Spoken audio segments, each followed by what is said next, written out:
Hello all. Well, let's go right into some oil news. As you know, there are two types of oils. There's light crude oil and then there's heavy crude. The heavy crude is thick, like really thick molasses, and has loads of sulfur and other things in it, such as dirt and rocks and that sort of thing, and takes a lot more processing than the light oils, which are the Texas crude, which is a very light, like motor oil type consistency, low in sulfur and doesn't need a lot of processing, so you make more money out of it. However, as you know, that oil has almost been depleted. The light oil in the US is at its lowest point since September.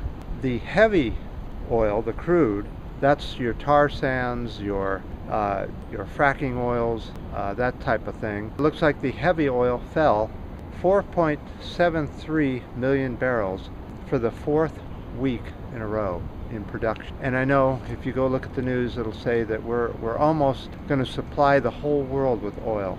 But it helps to go get updated every now and then, because that theory is on its way out. The US is now declining in oil.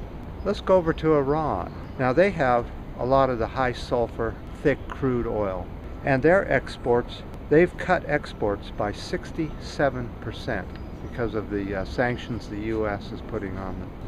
Iran cut exports over 200,000 tons from 600,000 tons. That's the biggest cut from Iran in 9 years. I'm going to try and go into a little bit of good news, planet-wide, to find good news these days on an international state. But let's go look at some. We'll have to go to the board for that.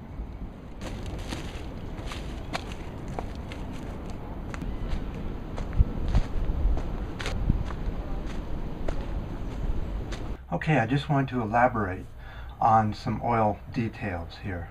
Let me show you on the board. Okay, the US consumes 18.6 million barrels of oil per day. However, it produces 7.8 to 8 million barrels per day. So the US isn't even close to being an exporter, since generally oil is going to be going downhill for US very shortly. Let me show you why. At present, we have 1,400 rigs drilling for oil in the US and 400 drilling for gas. Let's see if we can get this old eraser to work here.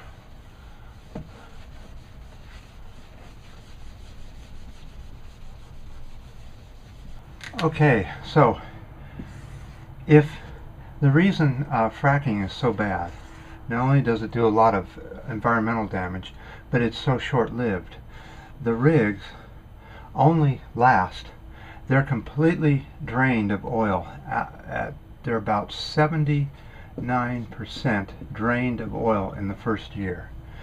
So to keep the flow going, every year they keep having to put more and more wells in, and more wells, drilling and drilling and drilling and drilling, and leaving these big pads and pipes and trucks driving all over the place. So if each one in a year runs at about 89% emptying, you see how you have to double your wells each year. And right now we're at the maximum rigs that the US even has. We don't even have any more than 1,400 rigs left. So there's no way we can up production. And the shale oil is definitely close to peak or at peak. Okay, the next story is about our food production. For some of the long-termers, so a couple years ago, well, at the beginning of 2012, we were having a very bad drought here in the US. Had a severe drought and food production was way down. Well, fortunately, last winter saw a wet winter in these areas and the drought dissipated. And so the food production went back up. Let me show you. See, sometimes we do have some good news.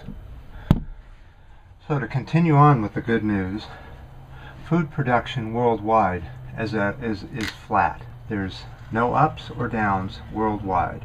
Let's take cereals, for example, your grains. That crop in the US was up 8% from 2012's drought years. Now, Had enough of this good news. Let's get back to the real news. Reality is that forecasts for cereal production worldwide is on a steady decrease. Why is that? Well, that's a bit of a... You think that the food production is actually going to go down. It isn't. It's going to stay about the same.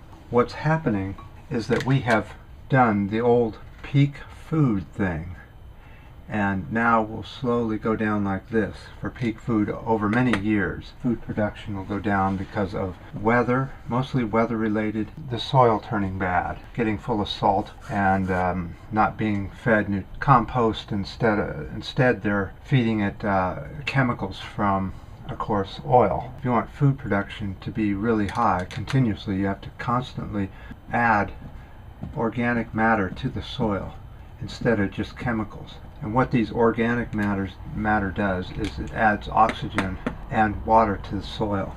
So the more you use chemicals instead of organic materials, your soil degrades and your food production drops. But there's a much bigger reason why food production is going to drop. And this is it, right there. Your population is skyrocketing right now. 7.3 billion people right now. As early as in 3 years, we could have 9 billion people. That increase is going to cause food production to crash into the population.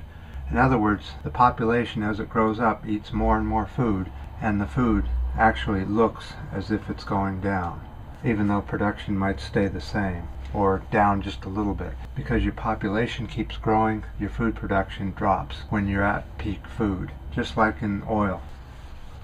And we've just talked about the obvious reasons why food production is going to go down. Here's another one that's pretty serious, but there's not much anybody can really do about it now. Let me show you. You guys ever heard of iodine 129? It's a radioactive particle that was spewed out of the Fukushima explosions, and which is still leaking into the atmosphere at this time. Iodine 129 has a half-life of 16 million years, so it's very radioactive, and it comes in different forms. It comes in liquid and aerosol. When it's in the liquid form, it's mixed into the water. It floats on top of water.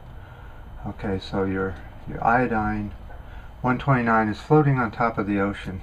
The wind comes up and causes large waves, which turns this iodine into an aerosol and gets into the wind.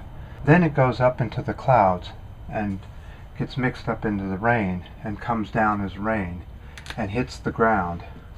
Once it hits the ground, it sits fairly shallow in the ground, and plants, including food crops, take up this iodine and put it into the food crops. It also gets into the milk and the cows and the fish.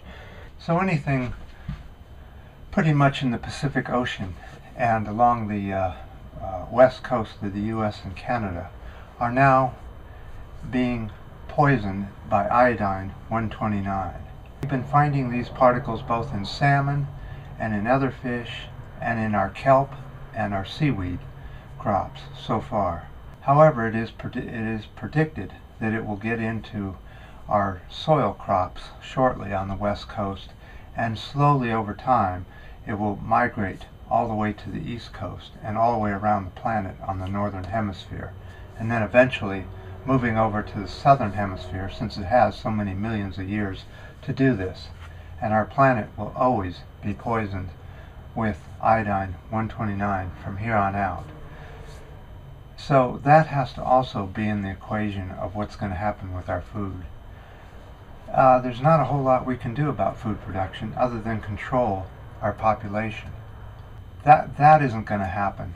Human society loves babies, and they are going to have them, as many as they can. Different countries have different birth rates, but as it goes right now, China just took off their restriction for one child only. So we're actually going to go up in population faster than we were before. And we're already exponentially going up in population.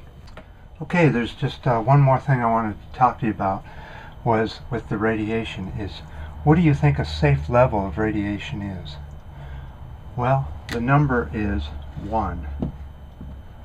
One particle of radioactive anything in the wrong place of your body can cause terminal cancer.